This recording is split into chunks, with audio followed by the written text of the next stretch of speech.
Бекмырза Аскарбаевич, сизге чоң ыраазычылык. Ушундай мыйзамды аябай керектүү учурда чыгарып жатасыздар, өзгөрүүлөрдү. Бүгүнкү күндө деген биздин жарандардан абдан көп кайрылуулар келип атат. Киберкоопсуздукта абдан көп алдамчылар болуп атат. Шылуундар менен ошо байланышып алып, соц тармактар аркылуу мен айтып кете турган нерсе, биздин өзгөчө мугалимдерге, докторлорго жана башка ошол системада иштеген адамдарыбызга, мисалы мектепте окуган, иштеген мугалим болсо директорунан WhatsApp'ка сообщениялар келет экен. Бир деги жогорку окуу жайда отурса, ректор деп ошентип чалышат экен, сүрөтүн илип алышып.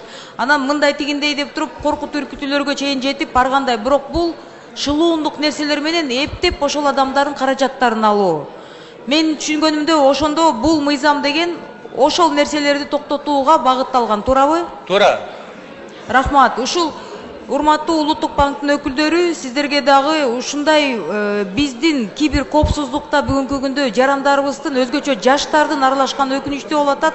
Банк карточкаларын ачып коюшуп, аны Даркнеттен 2-3 миң сомго сатышып, аны деген аягында деген укук коргоо органдары иш козгогондо деген ошол биздин жарандар камалып кетип атат.